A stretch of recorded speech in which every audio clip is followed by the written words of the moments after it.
Las proyecciones de los economistas no son muy auspiciosas a causa de la pandemia. Estiman que la actividad económica podría caer hasta un 20% por la cuarentena total decretada en el Gran Santiago y en otras 6 comunas de la región metropolitana.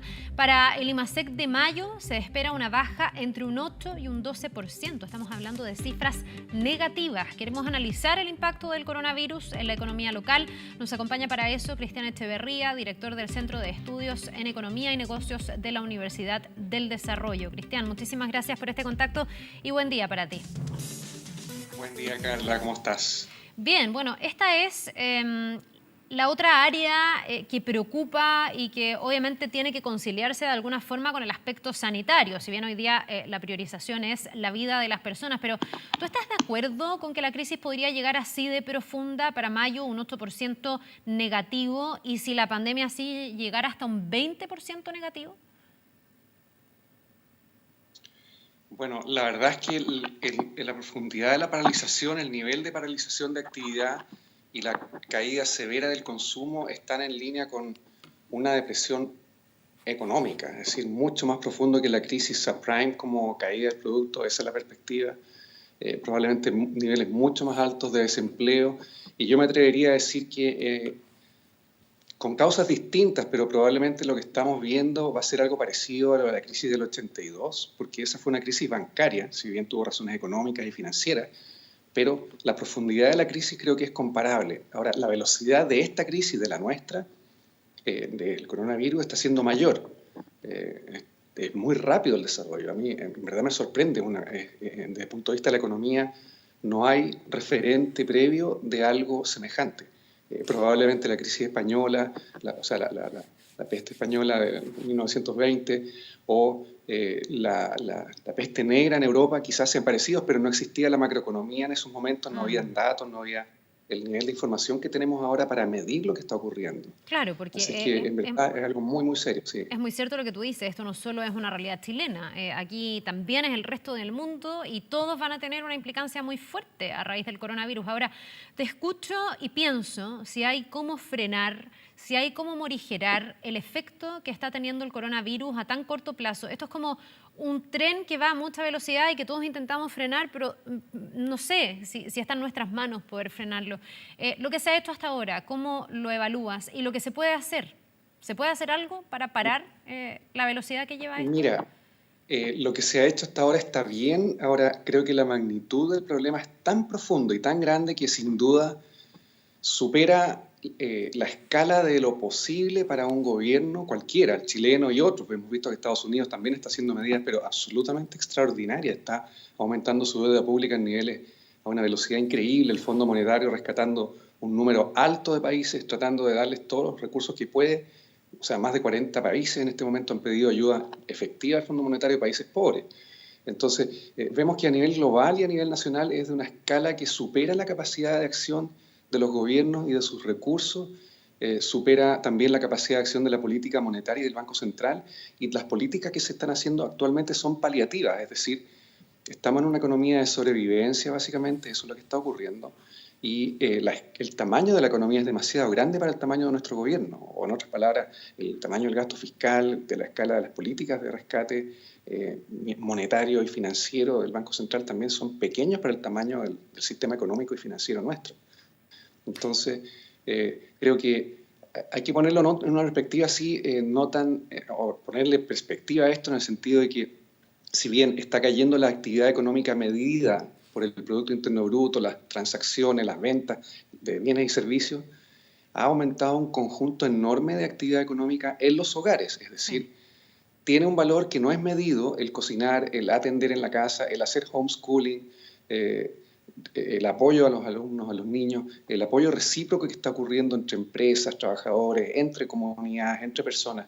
Entonces, también creo que es importante ponerlo en una perspectiva de que están surgiendo otros modos de hacer economía y hacer actividad económica que no quedan medidos, no quedan registrados, Ya, pero y muchas que de sin esas cosas, embargo pueden compensar. Cristian, muchas de las cosas que tú mencionas son básicamente gratis, digamos, el trabajo en el hogar no Sí, es sin duda, remunerado. pero tienen valor. Sí, tienen un valor. La pregunta es, en el fondo, cómo contrarrestar, sobre todo para las familias más vulnerables, los efectos de esta crisis cuando uno ve, por ejemplo, que se acaba de aprobar este salario de emergencia, donde no se Ujú. alcanza ni siquiera al salario mínimo, donde en el fondo, por un lado, tienes a un ministro de Hacienda que dice, estamos haciendo un gran esfuerzo, además esto recién está empezando, pero también tienes muchas voces que con mucha razón dicen, pero es que con 65.000 pesos al mes no alcanzo a comer, a pagar el arriendo, a pagar las cuentas y todos los compromisos que las familias tienen.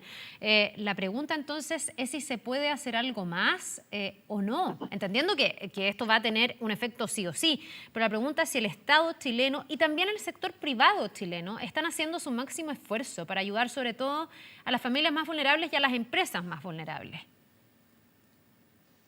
Mira, creo que este es un momento de, básicamente, como se dice en inglés, pensar fuera de la caja, Mm. think out of the box, ¿cierto? Que es inventar, desarrollar y despojarse de estereotipos, de prejuicios, de dogmatismo de que el Estado no debe hacer esto o no debe intervenir acá o de que se debe respetar límites de endeudamiento. Esto es una situación comparable a una hecatombe, a una guerra, o sea, en ese sentido es así de disruptivo, de dañino y destructor eventualmente de empresas, de hogares, relaciones familiares, bueno, de vida. Entonces, creo que tanto para el sector público, el gobierno, como el sector privado, es el momento de verdaderamente empujar todos en la misma dirección de los apoyos de quienes pueden apoyar, apoyar a quienes necesitan. Y claro, hay que hacerlo focalizadamente porque los recursos no son ilimitados. Entonces, ¿se puede hacer más? Sí se puede hacer más. ¿Es, es factible para nuestro país y nuestro gobierno endeudarse más? Bueno, el país entero lo está pidiendo. Porque este es un evento que no vamos a ver en nuestras vidas y probablemente nuestros hijos tampoco. O sea, en verdad, en 2 o 3 generaciones para atrás no ha ocurrido algo semejante, solo comparable a la Segunda Guerra Mundial, que tampoco fue mundial. Este es un fenómeno mundial. Un tercio de la población del mundo está en cuarentena y probablemente va a haber más de aquí a poco tiempo más. Entonces, es brutal, en verdad, la escala de lo que está ocurriendo y también requiere medidas que estén a la altura de la magnitud del problema. Y creo que hay espacios para endeudamiento público, hay espacios para refocalización de gastos a quienes más lo necesitan, sin duda, porque esto es una maratón larga en la cual hay que anticipar que puede que todo este año esté básicamente girando en torno a contener la pandemia y Mm. en tratar de apuntalar la economía para que no caiga más abajo. La economía la Cristian, hacemos todos nosotros finalmente. sí, ¿y tú estás de acuerdo con las proyecciones que se están haciendo en el corto plazo, mayo, un 8% negativo y que esto pudiera profundizarse un 15% negativo, un 20% negativo? ¿Tú suscribes esas proyecciones? Sí, creo que están dentro del rango de lo posible. Ahora, son todas proyecciones en un escenario de alta, no solo alta incertidumbre, sino que desconocimiento total, porque esto, la verdad es que no tenemos modelos macroeconómicos que predigan cómo reacciona una economía ante una pandemia, cuando además es global. Entonces, está todo en el terreno especulativo, pero solo mirando lo que está ocurriendo en los distintos sectores de actividad económica, no es descartable para nada. Los peores meses que vengan por delante, que yo creo que espero que lo peor sea de aquí hasta agosto, puntualmente en algunos meses los IMASEX pueden llegar a niveles de 15 y 20% de caída en comparación con 12 meses, con el mismo mes del año pasado. Y eso porque en el fondo tenemos que pensar que este año probablemente vamos a tener una caída del Producto Interno Bruto en rangos entre el 8 y el 10 o hasta el 12%, Cristian, como año completo. ¿y eso cómo conversa o cómo se traduce a materia de desempleo? Porque aquí obviamente una de las repercusiones más directas para la Sí. familia es perder el empleo. Ya estamos viendo que se ha tratado de contener esto con la ley de protección al empleo, pero no sé cuánto se sustenta eso en el tiempo. Los fondos, además de cesantía, no son ilimitados. Hay mucha gente que tiene poquitos fondos. Entonces, ¿cómo conversa esto? ¿Es posible que no se traduzca completamente al mercado laboral una caída en el Producto Interno Bruto de de la envergadura de la que estamos hablando, o inevitablemente vamos a ver que el desempleo se va a disparar y mucha gente va a quedar sin su puesto laboral? Mira, la respuesta depende de la actitud y el modo en el cual se implementen las paralizaciones de empresas, las suspensiones de obra, las suspensiones de proyectos, porque en el caso de las que quiebren, ahí es inevitable, o sea, ahí va a haber desempleo y va a haber muchas quiebras, está habiendo ya, de Mm. hecho. Pero otro es el caso de las empresas que entren en pausas de hibernación económica, es decir, paralización de actividades o suspensión de las actividades y reducción al mínimo de lo que sustenta el mercado en términos de la producción final de sus bienes y servicios. Y en esos casos pueden haber muchos arreglos ingeniosos en los cuales empresas que tengan alguna holgura de capacidad, de liquidez, de endeudamiento, puedan conversar con trabajadores para mantener una situación laboral en pausa, en hibernación, con un nivel de apoyo económico, de ingresos, por no decir los sueldos de frentón, con tiempos parciales, con trabajo lo más posible, teletrabajo. Entonces puede haber un acomode para... Esto funciona para algunos tipos de ocupaciones y oficios, no para todos, porque hay algunos que son presenciales necesariamente en una línea de producción y si está paralizada esa línea de producción no hay vuelta que darle. Pero creo que aquí hay un desafío de creatividad, de inventiva, de apoyo para todos, para empresarios, para trabajadores. Los trabajadores también, o sea, un trabajador que se le ofrezca una posibilidad de mantener, aunque sea una fracción de su sueldo, todo sirve en este momento.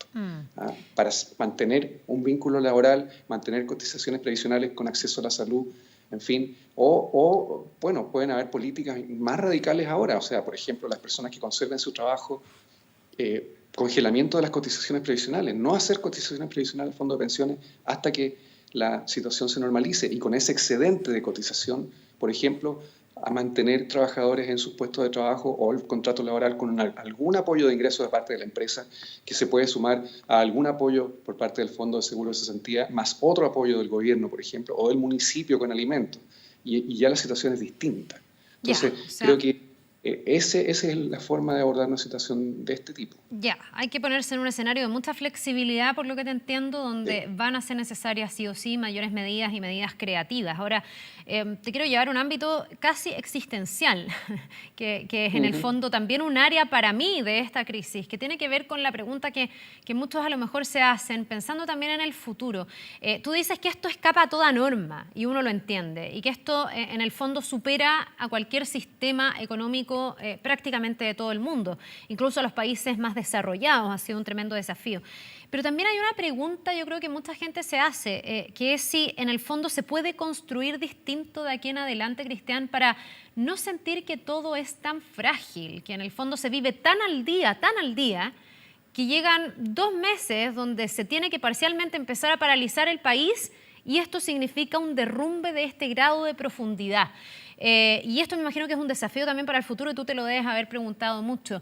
Hay mucha gente que ha hecho un esfuerzo de años, no sé, que lleva muchos años montando una empresa, viene este panorama, bueno, también antes con el estallido social, y pierde su empresa. Entonces esa persona dice, ¿y ahora cómo yo me vuelvo a parar y quién me protege?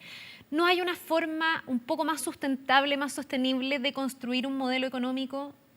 ¿Siempre se vive así de al día? ¿El margen es tan reducido? Mira, creo que sí existen, pero claro, tenemos nuestra historia económica está vinculada a un modelo económico, a una forma de implementar un modelo económico que ha sido muy particular en Chile y que no es en cómo se originó en otras partes del mundo este modelo económico, que es el modelo de mercado. En Chile hemos llegado quizás demasiado lejos en un modelo de mercado que sabemos que los mercados en general no tienen gran capacidad de predecir a veces ciertos riesgos. Por ejemplo, esa es la razón por la cual los bancos son regulados tan intensamente, porque si se los deja sueltos, ¿cierto?, toman riesgos excesivos y el riesgo de una crisis bancaria es brutal y es devastador para las economías. Entonces, creo que esto nos lleva a repensar cómo nuestro sistema de funcionamiento económico tiene tendencias incorporadas, tiene redundancias, tiene holguras, y hemos vivido muy, muy ajustado entre oferta y demanda en la cual no ha habido holguras, y no solo eso, sino que además sustentado fundamentalmente por deuda. Entonces creo que parte importante del problema es que este virus, esta pandemia encuentra a nuestras empresas, a nuestros hogares, a las personas en Chile y en muchas otras partes del mundo. En general el diagnóstico es que a nivel global los niveles de deuda, por ejemplo, de los hogares y las empresas son muy altos. Entonces creo que el mensaje que yo extraigo como economista de esto es que hemos vivido demasiado ajustados sin holguras y demasiado quizás enfocados en un sistema de maximizar todo en tiempo real, de ventas, compras, consumo, viajes, y vivir quizás de un modo distinto, acostumbrarnos un poco a vivir con lo suficiente, a producir lo suficiente, a tener ahorros suficientes. ¿Quién tiene ahorros en este momento en Chile? Poca gente. Claro, a pagar lo suficiente también en sueldo, en remuneración. Entonces, si empezáramos a adoptar un concepto de lo suficiente y de ponernos en el lugar del otro, empáticamente, creo que ese es uno de los aprendizajes económicos, de funcionamiento económico y yo diría existencial también, a partir de aquí en adelante. Bueno, ojalá que este análisis llegue también a significar en la práctica un aprendizaje que se lleve al día a día y donde también todos podamos aprender. Yo creo que es una de las maneras también de darle sentido a esta crisis tan profunda. Tiene que haber alguna lección y algo que podamos aprender, creo yo, y en materia económica es así. Y te escucho y me alegra también ver que esto se esté debatiendo y reflexionando. Muchas gracias, Cristian. Vamos a quedarnos bien atentos y vamos a seguir conversando mucho, dependiendo también de cómo se vaya profundizando o no esta crisis. Esperemos que sea lo menos posible. Que te vaya bien. Igual